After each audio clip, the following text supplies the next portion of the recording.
Shabbat Shalom. How many of you excited? You should be excited to be here today. If you're not, then you're in the wrong place. Amen.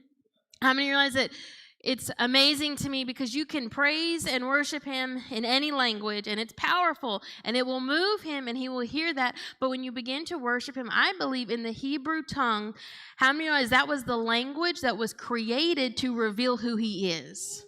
It was the language created to reveal his character and his identity to his people. And so when he hears his people speaking in his language, telling him what his word says about them, you can feel there's a change, there's a difference. You can feel it. It becomes tangible.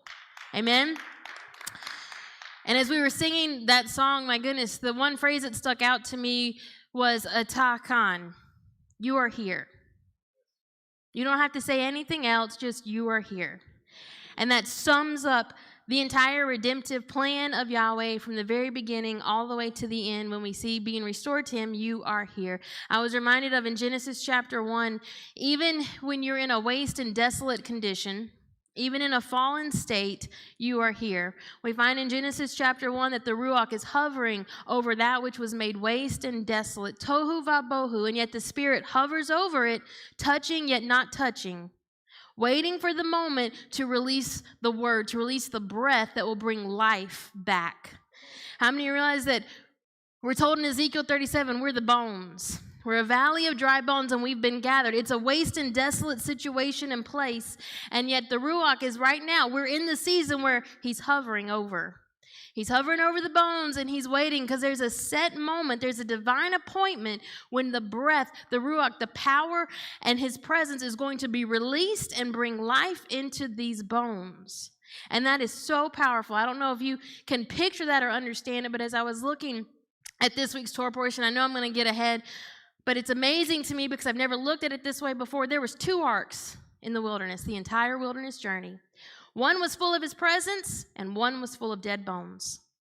They were carried together, walking in step, hovering, waiting for the moment when they would become one, and those bones would live again. And we find that when we fast forward to our day, this is the day, this is the time that the prophecy is going to be fulfilled. The bones will live again. Ki ata, you are here. Amen? As we look at this week's Torah portion, it is Shemini, as Pastor John was alluding to, and it's translated as 8th. And if you read it from the English, we understand it's the official start of the Tabernacle service. And when we look at it, because we're so far removed from that, we don't understand what it means for that tabernacle to have his tangible, viable presence. Because it's become so watered down for us today. We know, well, oh, he loves me just the way I am, and we think that we can come into his presence anyway. We've completely lost the concept of holiness, of what it means to be able to really enter into his presence and to feel the weight of his glory. And yet we find he's preparing his people because that's what you're about to be reunited with. So you have to understand what it means. You have to understand what he's revealing here. And as we look at this, it's taken from Leviticus chapter 9, verse 1 through chapter 11, verse 47. And as you look at what's taking place from the end of Exodus to these first chapters of Leviticus, the tabernacle has been set up and been in the process of being dedicated for 7 days. That's why this Torah portion is called 8th. It's the 8th day. It's the day of new beginnings. The 8th day, it's now turned over to Aaron, and it will now begin to function as this place that will house the presence. And we find that it's on this 8th day that when the sacrifices are given, a fire comes out from the holy place, and it lights the altar. And as we read this, if you're not careful, you'll completely miss what's taking place because, as we said, we become so far removed from it. And yet here we find the children of Israel, they've been brought out of Egypt. They've seen the miraculous. They've seen the hand of Yahweh deliver them from the most powerful nation on earth. And now we find they're almost at a year to the date from being delivered. And in that year, they have been rebellious. In that year, they have rejected their Redeemer. In that year, they have built a golden calf instead of becoming the dwelling place for his presence. So now as they continue on and they build this tabernacle, and it's been built and it's been set up for 7 days, You have to really put yourself in their shoes, because how do they know that he's going to answer their cry? How do they know? Because they've been rebellious, they've rejected him, he had every right to cut them off. How do they know that his presence will actually dwell among them? And so when we put ourselves in their shoes, oh my goodness, we're here today as well. As a people, we've been cut off, we've been separated, and yet we're all looking and anticipating that when we cry out, that presence will appear. He will be in our midst. And so we find that for 7 days, the tabernacle has been completed, it's been furnished, it's been prepared, and all this has been handled solely by Moshe, the only one that was given the right to be able to go on the mountain, to experience his presence. Moshe is the one that does all of this. But now on the 8th day, we find now it's about to be turned over to the people. And we find that in Exodus chapter 40, it provides some details of the exact date. It's the first day of the first month of the second year. It's the anniversary of Israel's deliverance from Egypt. And as we look at this, remember that we've said countless times before that Israel was supposed to be the dwelling place. They were supposed to be a living tabernacle. That was the intent of Yahweh bringing them and delivering them out of Egypt, that he was going to dwell in the people at that moment. But we find that this is rejected, and so now a physical tent must be built to house the presence. And yet, even though, as we said, we know Yahweh doesn't have a plan B, but the pattern is being set that this was what he was intended. They rejected it. He already knew. So the physical tent will be built. Well, this physical tabernacle, it becomes a mirror. It reflects, it points towards, it reveals the condition of the people of Israel. As this tabernacle becomes the center of their world for the entire 40 years that they will travel in the wilderness, it's a mirror that they're looking into. We find that for 7 days, as this tabernacle has been built, prepared, and set up, there's a body prepared, because remember that the tabernacle, it's built in the form of a body, the form of a man laid out on the earth. So for 7 days, there's a body that's been prepared, but there's no life in it. We find that this becomes a picture. Remember, it's a mirror of the people, of the children of Israel. They are a body prepared, yet they have no life in them. It becomes a foreshadowing as well, because you have to understand it's a circle within a circle within a circle. Not only do you have what's taking place with the tabernacle, it becomes a mirror of the children of Israel standing there in that moment, but it also becomes a picture of Israel today, the scattered house of the tribes of Israel. Ezekiel 37, the dry bones, the scattered bones of the house today. And so we find that just as Israel is waiting with bated breath and the questions being asked regarding this tabernacle man that they've built, can this body live? We find the question is also resounding, can these bones live? Can this body live? Can the people that have been brought out, can they live? And we find that the tabernacle pattern is about to give them their answer. And so as we look at this, it seems that there's a connection between the filling of the tabernacle with his glory and his presence, and it directly is correlating and corresponding to the promise of the resurrection of these bones. We find this is further emphasized to the people because the ark that contained the bones of Joseph, you can find this in the book of Exodus. When they're leaving, they were charged with, do not leave the bones of Joseph in Egypt. Take my bones with you. Well, it's quite interesting because the bones of Joseph, it describes it as being in a coffin, but the Hebrew term is the exact same word to describe the Ark of the Covenant. Joseph's bones were in an ark. And we find that the ark that carried the bones of Joseph is carried, according to the sages, alongside the Ark of the Covenant on the entire wilderness journey. The bones of Joseph represent the whole house of Israel, and it's connected to the ark. The ark represents the presence and the glory, literally life. And we find that these two arks are carried together, moving in tandem throughout the entire wilderness journey. And yet, it's amazing to me because this is something you don't always think about, but the presence of Yahweh is life. The presence of Yahweh is so powerful and emanating, and yet you have these dry, dead bones being carried alongside it. You would think that those bones would have been resurrected. Because even, was it Elijah, they threw, a dead body was thrown in the grave, and that person resurrected with just the essence that was left in his bones. And so you begin to, my goodness, how is the ark that's carrying the dead bones of Joseph right alongside the Ark of the Covenant, how is it not affecting and just emanating and causing these bones to live? And yet we find they remain lifeless and dead this entire journey, but it's for a season.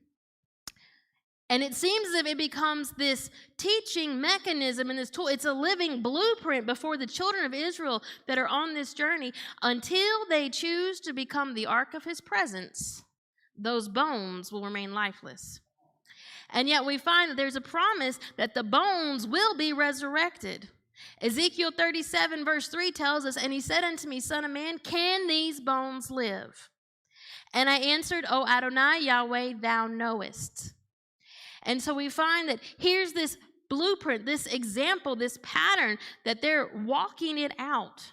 These bones remain lifeless until they're reunited and made one with the ark of his presence. And as they're carried, it's just like the Ruach, the Spirit, hovering over that which is tohu vabohu, waste and desolate. It's touching yet not touching, waiting to release life, waiting for the burst that will bring forth this new beginning. Now let's look here in Ezekiel chapter 37, verse 3, where he says, can these bones live? The word live there in the Hebrew, it's conjugated as ha-tikyena. It has the same numerical value, 488, as the phrase, as the voice of him that cried. Mikol ha-koreh.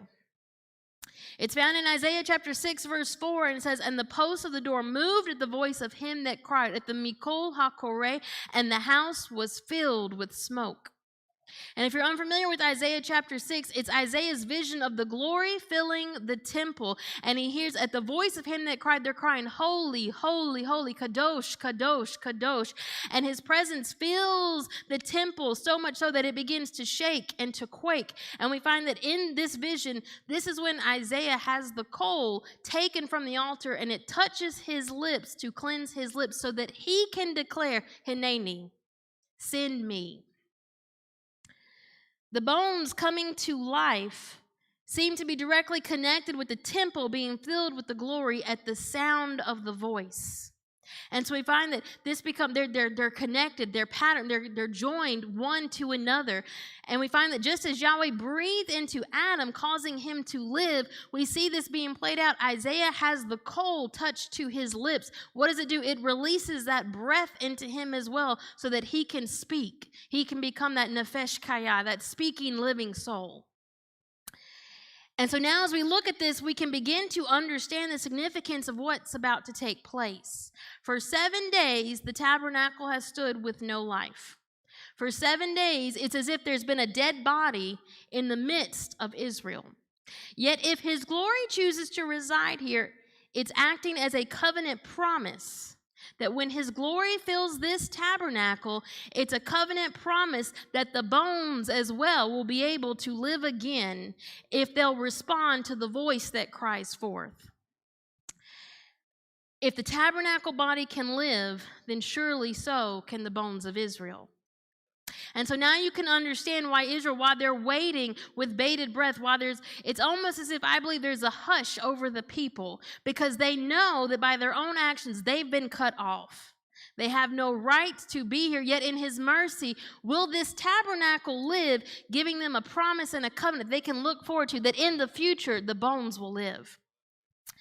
Now, this same voice, the Mikol HaKoreh, the voice that cries, is also seen crying in the wilderness. In Isaiah chapter 40, verse 3, we read, the voice of him that crieth in the wilderness. Prepare ye the way of Yahweh, make straight in the desert a highway for our Elohim. Shepherd John was already quoting it. The mountains will be brought low and the valleys will be raised up. Why? Because it's preparing a way. The voice is crying forth. Well, it's no accident that upon exiting the Red Sea, Israel enters the wilderness. Pay attention to the wilderness connection. Wilderness in Hebrew, it's the word midbar. It's literally can be translated and broken down as the mouth where the word is spoken forth. They've come to the place where the voice is crying in the wilderness, prepare the way. We find that Israel's been brought to this wilderness, and as this voice cries forth, I believe it's calling to the bones to come to life and be filled. And yet we find the choice is Israel's. The choice is theirs, just like the choice was Adam's in the garden. We find that in Genesis chapter 3, the voice is walking in the garden, and the voice cries, it calls forth, yet Adam hides from the voice. Israel has a choice. The moment they cross that Red Sea and they step into the midbar, into the wilderness, the choice is there. The voice is calling and crying forth, but will they answer it or will they hide from it? We find that Israel, this generation, just like Adam, hides from the voice. And you can see this when they are specifically at Mount Sinai. The coal, the living voice is on the mountain. And what does Israel say? You go, Moses. You go talk to the voice. We'll stay here. We'll do whatever you say, but we're not going to go and present ourselves to the voice that's crying forth. And so we find that because of this, the bones remain lifeless for a season.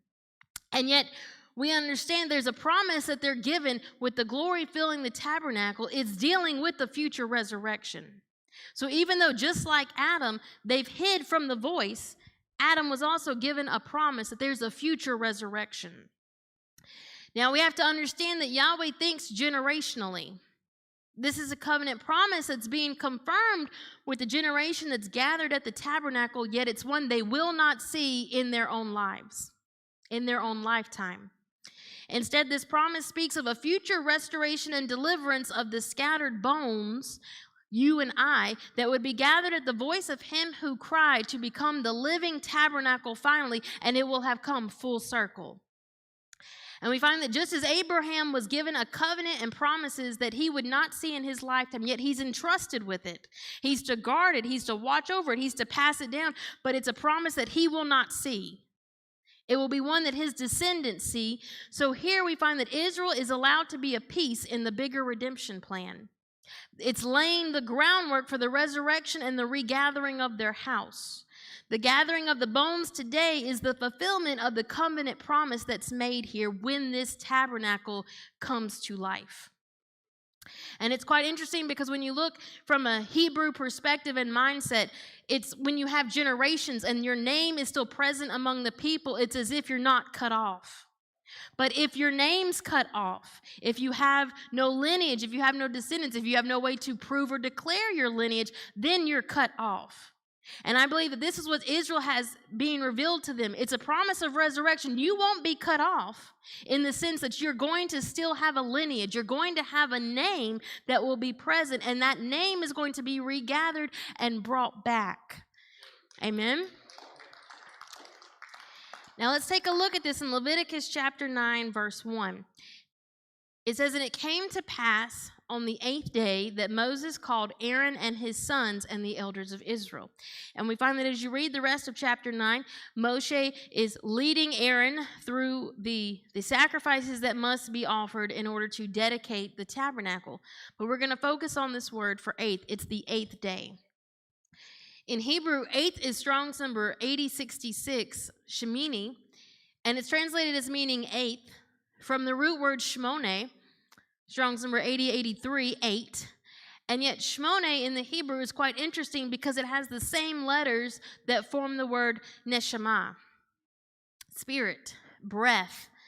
The neshama is what is breathed into Adam for him to become a living soul. The neshama is often connected throughout the scriptures with the mind or the intellect. It's what separates you from the rest of all creation. You have the neshama. The neshama is within you.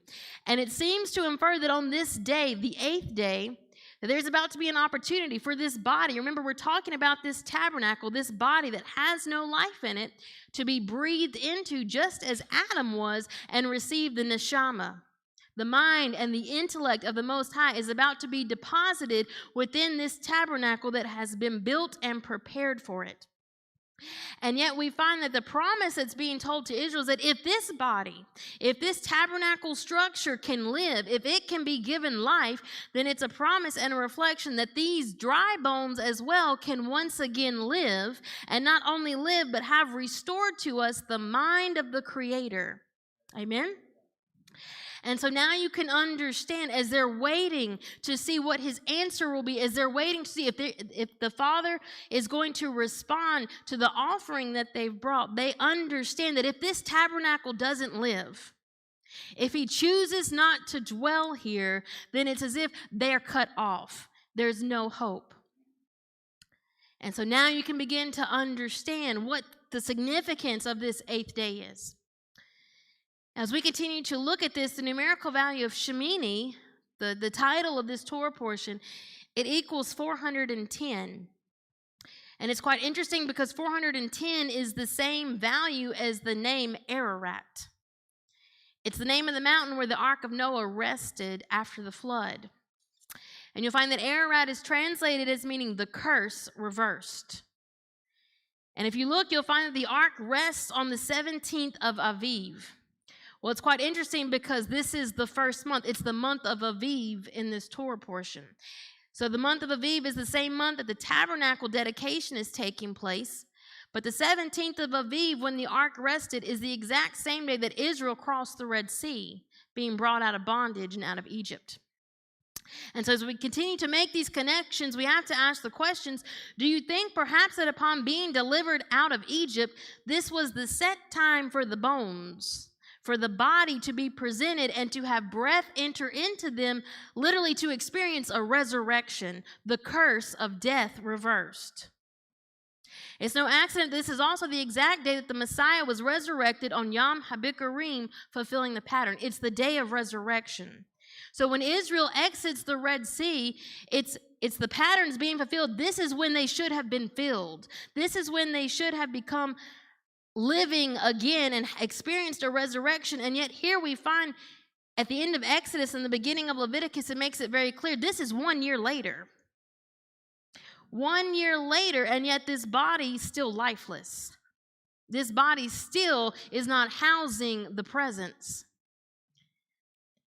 And we find that just as the bones of Joseph remain lifeless for the entire journey, so does this generation of Israel. And so we have to ask ourselves the question, what prevents this generation from experiencing the resurrection that they were promised when they were delivered out of Egypt? Something kept them from being united. Something kept them from truly walking in what Yahweh had called them to do. They should have become a powerhouse in the earth, going into the land, taking back the inheritance, fulfilling the promise that Abraham was given, that your descendants will possess this and walk this out. And yet we find that the moment that they should begin walking in this, we still find that this generation is lifeless. They're compared to dry bones. And we understand this is exactly what we're hopefully anticipating ourselves. We all agree and quote Ezekiel. This is the days of Ezekiel 37. These are the bones. They're being gathered. They're coming together. The outcasts of Israel. Dry bone is coming to dry bone. And we understand that life is beginning to enter into this body of Messiah on the earth, all in preparation and anticipation of that breath, once again entering into these bones and us living again. Amen? And yet we find we can't ignore the warning that's presented here because there's a generation that missed it. That generation should have fulfilled way before Ezekiel was ever even written. They should have fulfilled Ezekiel 37. So we have to continue to look at this. It's interesting because Shemini is also the root of the term Sheminith. And it's a musical term denoting a specific octave or instrument. It's seen in Psalms chapter 6 and Psalms 12. And when you go and you read both of these Psalms, you'll find that both deal with the cry for help and deliverance, both from a state of death as well as from one's enemies. And it's quite interesting because Israel now, their greater worry is the fact that they are dead bones. The enemy right now is not even the issue. It's the fact that they themselves are likened unto a dead body. And Psalms chapter 6 specifically deals with that, being delivered from this state of death. But there's an interesting connection that can be seen in Psalms chapter 6, verse 4. This psalm is a Sheminith. That's what it's described. That's the title of this psalm. It's a specific musical term describing how this psalm was to be sung. Psalms chapter 6, verse 4 says, "Return, O Yahweh, Deliver my soul. Oh, save me for thy mercy's sake. But it's quite interesting because the phrase, return, O Yahweh. In the Hebrew, return, O Yahweh is shuvah Yahweh. And it echoes the proclamation that was declared every single time the Ark of the Covenant would rest after having traveled ahead of the children of Israel. When the Ark would rest and stop. Numbers chapter 10, verse 36, they would declare, return, O Yahweh, unto the many thousands of Israel. Shuvah Yahweh to Israel. That should be the cry of these bones.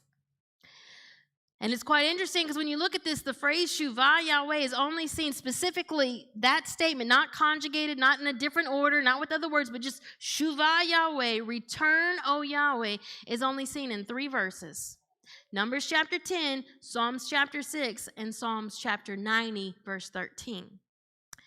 And so when we see this connection here, we have to ask, could this be what's taking place in Shemini? Is it beginning to reveal and unlock some things that are hidden within the Hebrew language that Shemini, it's literally becoming a prophetical declaration, not only that this generation is experiencing, but where we are today.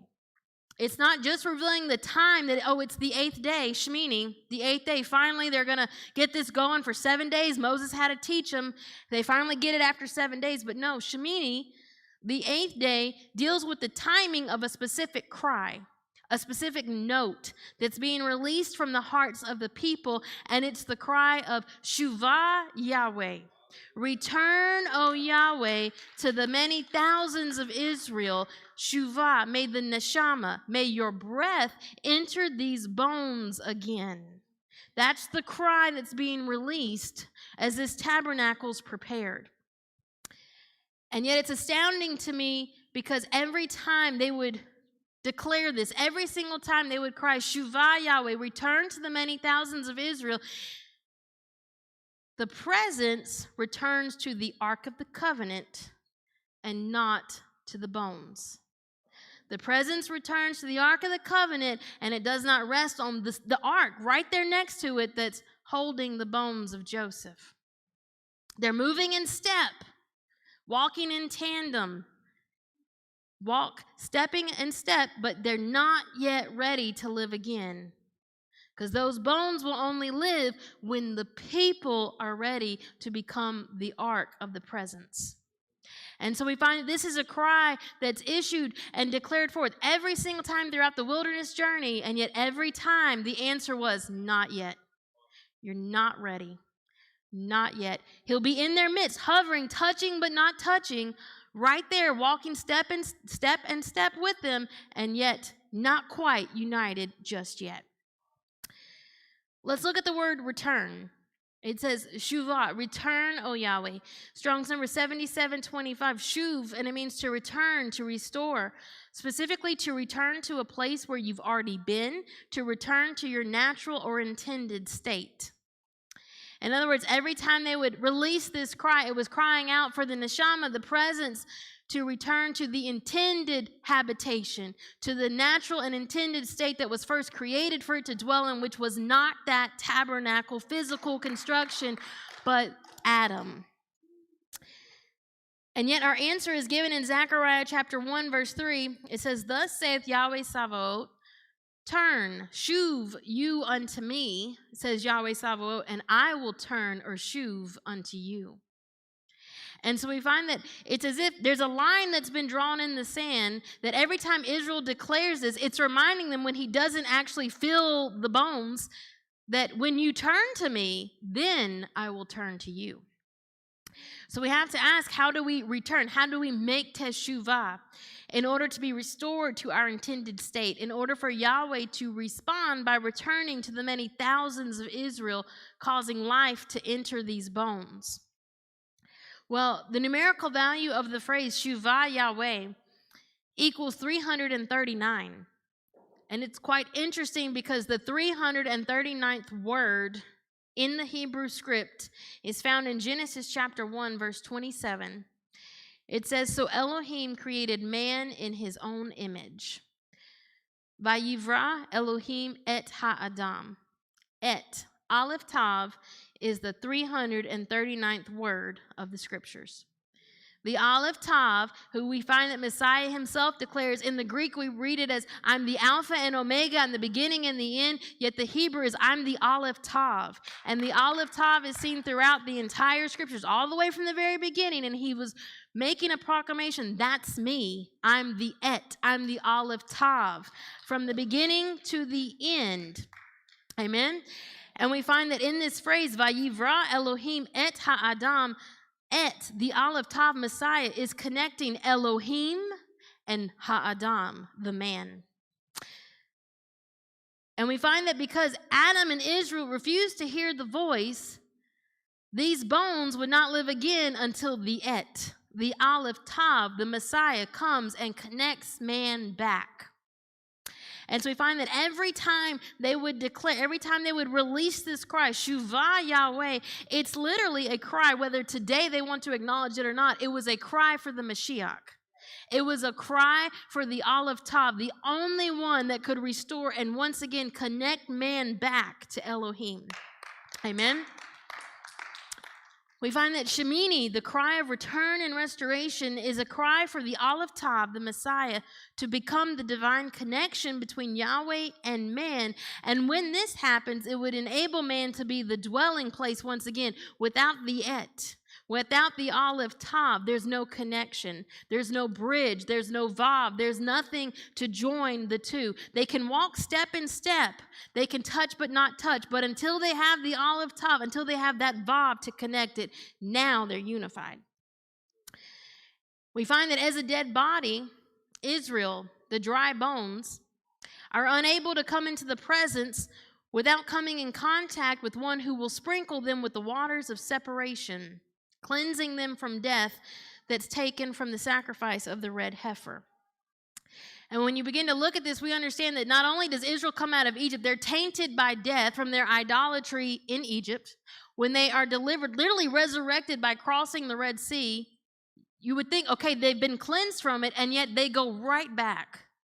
And they come in contact with death again because they build the golden calf. And idolatry is akin to coming in contact with a dead one. And so now we find Israel, the reason they're dry bones, the reason they have no life is because they have come in contact with a dead one. Just as Adam did in the garden when he came in contact with the Nakash. Now they themselves are tainted by death. And now you can begin to understand why all of this entire book of Leviticus is dedicated to what's taking place in the tabernacle. He's teaching them this is about the redemption plan. This is the protocol. This is what's going to take place in order for you to be restored. And we find that we read in Numbers chapter 19, verse 11, that if you've come in contact with something that was dead, you are unclean. One who has touched a dead body is unclean for 7 days. Well, isn't it quite interesting? This tabernacle has been set up and sitting there for 7 days. And we find the tabernacle represents this dead body of Israel, one that's come in contact with death. It's set apart for 7 days in an unclean condition. And it becomes a microscopic view of the entire redemption plan, because how many of you realize that a day is as 1,000 years and 1,000 years is as a day? The second coming of the Mashiach will be on that 7th day. Why is he coming back on the 7th day? To see if you're clean, to see if you're still contaminated with death, or if you're choosing to walk in life. That's why the dead bones have to come to life. Because when he returns, he's coming back for that living body. He's not coming back for a valley of dry bones. Because if the valley is still dead and has no life in it, then you're cut off. There's no connection. And so we find that this 8th day is the day where they will be given their answer and a new beginning. Will the Aleph Tav sprinkle them with the waters of separation, the waters that are mixed with the ashes of the red heifer, the Para Adamah, which is a picture of the Messiah's sacrifice? Will the Aleph Tav sprinkle them, taking on their uncleanness so that they might now live and once again be restored? And that's what's amazing when you begin to study the sacrifice of the red heifer. The one that would administer the waters, they themselves become unclean. They take on the impurity so that the one that had been dead can be pure and cleansed. And so for the Olive Tav, the Mashiach, to answer them by them being allowed to come into contact with his presence, it was an indicator he would take on their death. He would take on their impurity. He would take on their uncleanness so that they could live again. And so we find that not only does the Messiah respond fully understanding what this means, that he will become the sacrifice. He will become the red heifer to cleanse the nation of Israel. But the people also understand, having been taught the tabernacle protocol, what will be required of the Olive Tav on their behalf. They understand what they're asking. And we find that this 8th day is when their answer will be given. Now, it's no accident that this particular Shabbat, coinciding this year with Shemini, is known as Shabbat Para. It's the first Shabbat following Purim and leading up to Passover. There's 4 special Shabbats that lead up to the Feast of Passover. This is one of them, and it's known traditionally as Shabbat Para. And in addition to the Torah portion of Shemini, the passage of the Para Adumah, the red heifer, is read. So it's no accident this is taking place on the same Sabbath. Random tradition or divine connection, you decide, but Numbers chapter 19 is traditionally read on this Sabbath. They're reading about the red heifer sacrifice. They're reading about the rules concerning how they can once again enter into the presence. At the same time, Shemini, the answer is being given.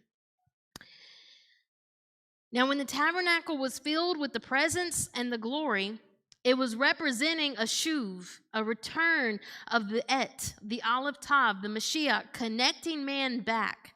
It's a covenant promise to be offered up as the Para Adamah on behalf of the one who is tainted by death. And yet we find that when his presence fills this tabernacle, the message is twofold. The promise is confirmed. He answers, yes, I will do this on behalf of the people. The glory resides in the physical tabernacle man, and we find that it's a promise that in the future, the bones would be able to be reunited and live again. But, as we said, it's twofold. The glory resides in the physical tabernacle man and not the people. The Torah protocol must still be fulfilled. They have been sprinkled by his answer. We find that this is the 3rd day, the 3,000th year since the fall of Adam. And when you read Numbers chapter 19, we read about the waters of the red heifer, and you must be sprinkled on the 3rd day by the waters of separation, as well as on the 7th day before you can be declared clean. If you are not sprinkled on the 3rd day, it doesn't matter what happens on the 7th day, you're unclean. And so we find that he answers them. He brings them to Sinai to sprinkle them with the living water. Why? Because he knows this generation is not going to experience it, but he's looking ahead. You must be sprinkled on the 3rd day so that on the 7th day I can receive and collect the bones and they can live again. Amen? And so we find they're sprinkled on the 3rd day. They're still unclean, though, till the 7th day, our day. All of this is laid out in Numbers chapter 19, and we find that this generation here that's experiencing what's taking place in Shemini, their only opportunity to experience life is by ensuring that they are directly connected to this physical tabernacle, that they move in step with him. Why? Because this is the presence in this moment. And as long as they are connected, then they as well can experience a taste of what that life will be. Now we fast forward and we find that same example still applies to us. The only way that we experience life is by staying in step with the living tabernacle, the Mashiach, who became that living tabernacle and offered himself up as the Para Adumah. And as long as you stay in step with him, we may be described as a valley of dry bones, and yet you're able to get a taste of that life, and you're anticipating and waiting because we understand on the timeline, we're headed towards the 7th day. These bones will live again and be fully restored back to what you were intended to be. Amen? Now, as we continue to look at this, the return, the Shuvah of Yahweh, and the reconnection that's taking place here, it seems as if it's for the purpose of man being made once again into his image, according to the connections that we see in Genesis chapter 1, verse 27. Remember, Shuvah Yahweh, the numerical value, connected it to that Hebrew word et, the Aleph Tav. Elohim et ha'adam. Man created in the image, when the Aleph Tav connects Elohim and man. And so we find that when Yahweh chooses to Shuvah, to return, O Yahweh, to be reconnected to man, Genesis chapter 1, verse 27 seems to give us the reason why he would make this connection again. And it's for man to once again be in his image. So we have to look at the term image. It's Strong's number 6754, Selim. It's translated as image or likeness, but it implies not the appearance, but the function. To be in his image is to function in the same character, mindset, and purpose as Elohim. In other words, to have access and to understand the mind of Yahweh and then act upon it and see it carried out. That's the reason for this connection, so that you could once again walk in the character, in the mindset, and in the purpose of Elohim and become literally his body, his living body on the earth, representing him. Amen? We find that this is exactly what Messiah offers and restores to the people. In Philippians chapter 2, verse 5, it says, "Let this mind be in you," which was also in Messiah Yeshua. It's the neshama entering the people again. It's no accident that in John chapter 20, verse 22, what does the Messiah do after he's resurrected and visits his disciples? He breathes on them. It's life entering the dry bones. It's the one that fulfilled the promise, the one that became the sacrifice, yet was resurrected. Death has no hold on him. He now in turn comes to his disciples and he releases the neshama upon them so that they now, just like Adam, can live again. Now, as we continue to look at this, Selim has the same numerical value, 160, as the Hebrew word nafal. And it means to fall, to be cast down. It's also the same term, though, used to describe the deep sleep that fell, nafal, upon Adam and upon Abram. And we find that both times a covenant-cutting process is taking place, and it's indicating life is being resurrected from a state of death. We find that Adam symbolically dies, nafal, a deep sleep falls upon him. Why? So that Isha, the bride, can be taken from his side and live, and together the two can become one and produce life. Be fruitful, multiply, have dominion. Abram symbolically dies. He falls into a deep sleep. Why? Because a covenant's being cut, and yet we understand Abram can't do it. He's a man of the flesh, but because of his obedience, he's put into this deep sleep. A covenant is cut on his behalf. Why? So that the bride, the seed, the house of Abraham could live. The bride could be delivered from Egypt and live and have a covenant promise that has been made sure by the same one that's now filling the tabernacle, the Aleph Tav, the Et. Amen? And we find that both of these instances point towards the ultimate sacrifice of the Messiah, who also would nafal, who would go into that deep sleep, who would allow his flesh to be cut off. Why? So that once again, the Isha, the bride, could be resurrected and joined with him to live again. And so as we look at this, it seems to be indicating Selim, to be in the image, is directly connected with this concept of a deep sleep that takes place, symbolic of death. It seems to be revealing that Israel must allow their fleshly, carnal man to die. It must be circumcised. Isn't it interesting? The 8th day is also the day of circumcision. If this body's going to live again, they must allow it to be circumcised. They must deal with the fleshly, carnal man that would attempt to cause them to not be able to be who they've called to be. We find that the fleshly carnal man must be circumcised in order that they might live or be resurrected. And if they will do so, once again, they will be Beit Selim. They will be in his image. They'll be able to function in the same character, mindset, and purpose. Galatians chapter 5, verse 17 deals with this. It says, "For the flesh lusteth," literally warreth against the spirit, and the spirit against the flesh. And these are contrary the one to the other, so that you cannot do the things that you would. He's revealing to them all the way here in Shemini that fleshly carnal man has to be dealt with, or else you'll never be able to access, walk in, and have access to the mind of the Messiah. because that fleshly carnal mind will consistently war against it. So in order to live again, they must deal with the flesh. Now, as we look at this term, though, can also be used to describe this word nafal, which can mean to fall, to be cast down. It can also be used to describe members or parts of the body that fall away or become emaciated. It's related to the Chaldean word for abortion, miscarriage, and an untimely birth.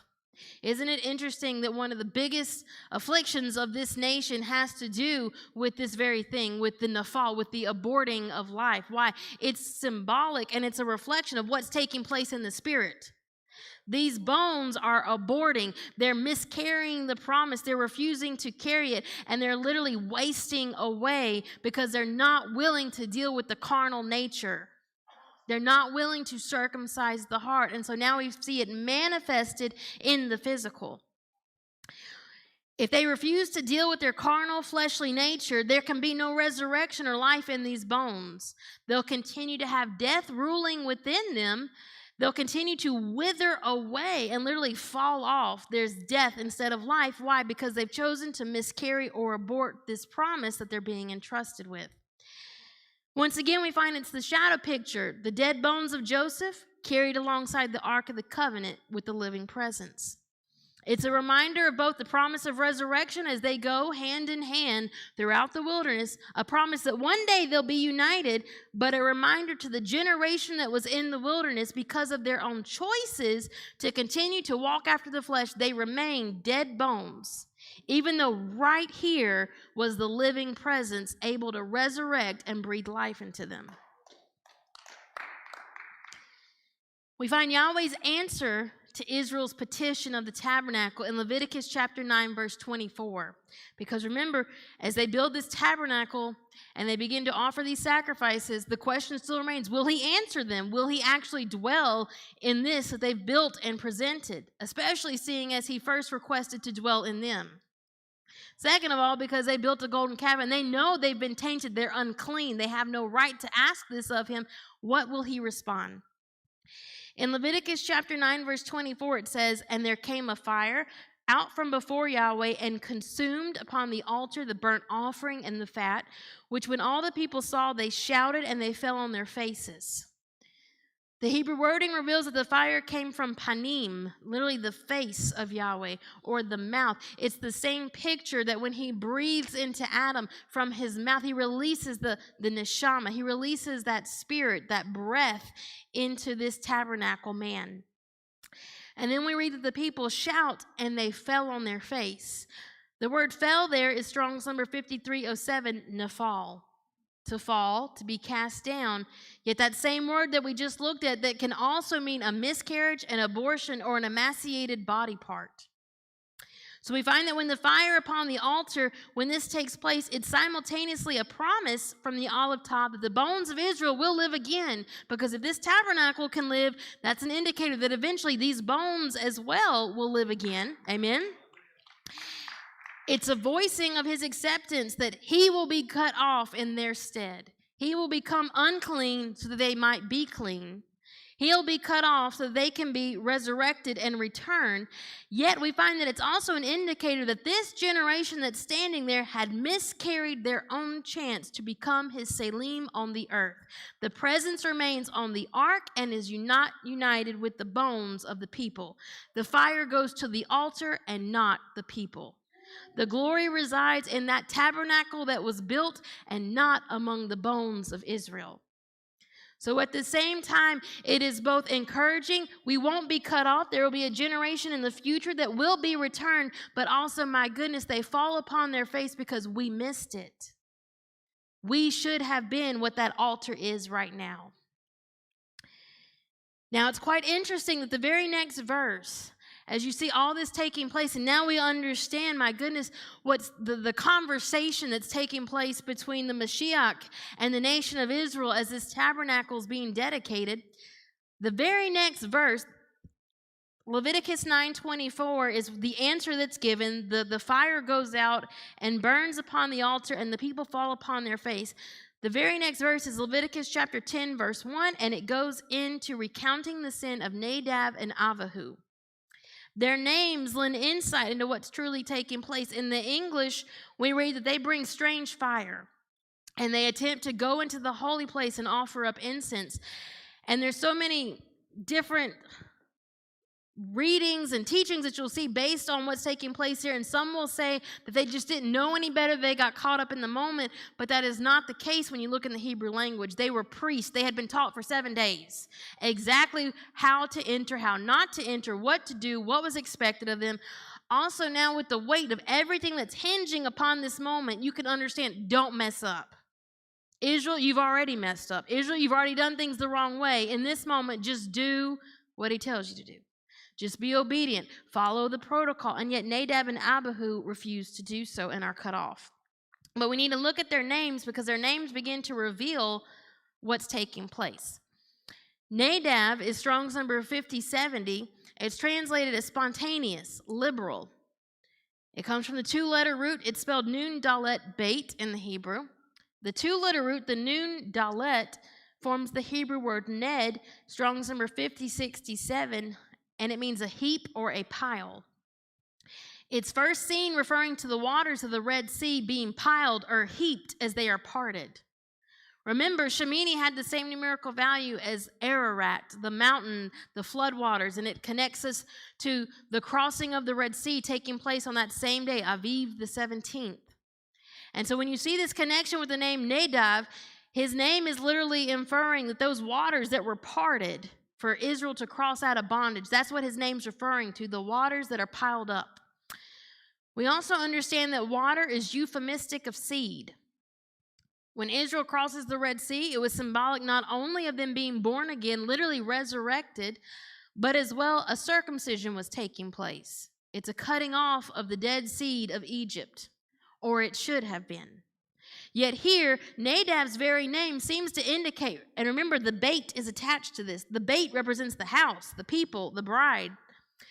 Nadab's very name seems to indicate that the house is still holding on to that seed that should have been cut off. They're still attempting to carry around that carnal, fleshly man, the very trappings of Egypt that had them in bondage. Instead of allowing all of that to be cut off and left, they're carrying it and they're keeping it and they're housing it, and this is what is entering into the holy place. Abihu. Abihu is Strong's number 30. It's translated as he is my father. And so when we see this name connected with Nadab, the two names together seem to indicate that when they brazenly entered the holy place, they're attempting to father something. They're attempting to resurrect, to bring life to the fleshly man or seed that was supposed to be cut off when crossing the Red Sea, when they realize that they have still been denied access to the Selim, the mind of Yahweh. They attempt to intrude and in their flesh father and create something on their own to literally give life to this. Well, when I was looking at this morning, I was reminded in Hebrew mysticism, I guess you would say, they teach of a creature called a golem. The Hebrew word golem is actually seen in the book of Psalms, but it's quite interesting because it's a body formed of clay by a man and brought to life in the Hebrew mystical circles. Yet they understand that this body doesn't have a soul. It's a body that's been built, and they're trying to bring it to life, but it's not a creation of Yahweh. It has no soul. And according to the sages, this is part of the sin at the Tower of Babel with Nimrod. This is what was taking place, and this is what they were involved in. Now when we see Nadab and Abihu attempting to come into the holy place and give life, literally create something and bring it to life, a body, it seems as if they're doing the exact same thing that was taking place at the Tower of Babel. In their fleshly nature, they're attempting to build something and bring it to life, even though Yahweh has said, no, that's to be cut off. Let it die, let it go. And so now we find that with startling clarity, we realize this is exactly where we are once again today. Dry bones that have been brought out of bondage, gathered to form a body, with the anticipation of being filled with the outpouring of his glory, his presence, his breath, and with that, the unlocking of access to the mind of the Creator that's not been seen since the Messiah walked the earth. And yet, Shemini reminds us that how we handle this season determines whether this tabernacle will live again. Will we answer the voice that cries in the wilderness, presenting ourselves as a prepared tabernacle, or, like Nadab and Abihu, will there be those that attempt to bring life to a fleshly, carnal, dead body that has no soul within it, and yet this is what they attempt to father and create instead of allowing their own flesh to be circumcised and brought to life, reunited? We find this is the pattern pointing towards the building of the third temple. It's a dead body, just like the tabernacle was, until life enters it, until the presence enters it. It's a dead body. But this body will never house the glory or the presence. It will have no life within it. They will have built it. They'll attempt to, Nadab and Abihu, they'll attempt to father it, to create it, to bring it to life, but it's a golem. It has no spirit. It has no neshama. It does not house the mind of the Creator. In the attempt to resurrect this work of the flesh, we find that many will be cut off, just like at the Tower of Babel. This coming Nimrod, the anti-Messiah, will attempt to do the same things he was already involved in way back at the beginning. And yet we find at the same time that they're creating this body and attempting to bring life into it from the fleshly, carnal nature, we find that at the same time, the bones are being gathered. They're becoming a living tabernacle. They have sinews and muscles and skin being placed upon them, and they're awaiting the breath. And there's a cry that begins to be offered up from the bones that have been gathered, and they begin to cry, Shuvah Yahweh, return to the many thousands of Israel. And we find that it's this body, the bones that have been gathered, that will receive the neshama. And they stand in contrast to the golem, the tabernacle, the temple that's been built that has no life and doesn't have the neshama, because it's finally resting, shuvah, where it was always intended to be, among the people. Now, as we continue to delve into this, we find that the same letters that form Shemini also lend us the name Manasseh. Manasseh was the eldest son of Joseph. Manasseh is translated as causing to forget. It's from the root to forget, to deprive.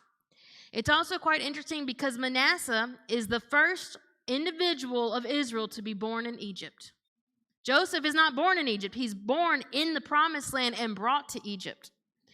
The rest of the house is brought to Egypt. The first one to be born in bondage. The first one to be completely, never have experienced what it meant to be in the land of his inheritance was Manasseh. Israel, having come out of bondage, are likened unto Manasseh. They've forgotten. They've been deprived. They no longer understand what it means to live. And yet we find that this name also holds a double meaning, as Joseph understood the redemption plan of Yahweh that was in motion. When he names his son, both Ephraim and Manasseh have a dual meaning. And it's quite interesting because his other son, Ephraim, connects you to the Para Adamah. It can mean a double ash heap, one that has no life, but it can also mean doubly fruitful. The one that has had the ashes of the Para Adamah, the one that has been cleansed by the sacrifice of the Messiah, will be made doubly fruitful. Manasseh, the one that has been forgotten and deprived, will learn to live again. Amen? We find that as Joseph names these sons, he understands the redemption plan, and it's no accident that it's Joseph's bones that become the shadow picture of Israel. He understands that though his bones will be lifeless for a season, he knows the redemption plan, and he looks way ahead, all the way to the end, and he knows that his bones will live again. And so he names his sons Manasseh, Ephraim. Let's look a little closer at this name Manasseh that's directly connected to Shemini. It contains the root stem mashah, mem, shin, hey, and it means to draw or to pull. It's the same root as the name Moshe, the one from whom the living water is drawn, the one that was given access to the presence, the only one that was allowed to experience it and to truly understand what it meant to answer the voice that cried on the mountain. Mashah, this root to form Manasseh, it has inserted into it the letter Nun.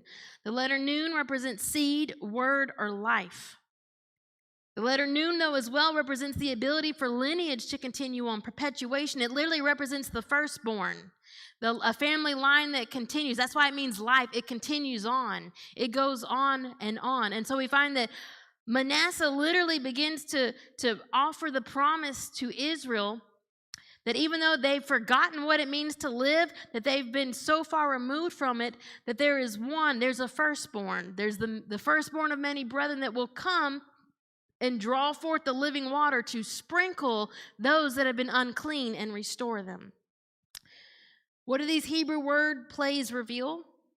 Israel, while in bondage, has been deprived. They've been cut off from the presence, the neshama, the mind, and the intellect of the Creator, yet the very promise of their resurrection is hidden within this name. If they will choose to draw forth the living water of His word, then their house, their lineage will continue on. It will be given and restored to life. And we find that the promise of Ephraim and Manasseh, it wasn't just for the generation that was standing at that physical tabernacle waiting to be restored. That was a promise that was all the way to the seventh day, to the ones that would be standing there. The bones of Joseph, He was declaring over them, His house, His seed. You will live again.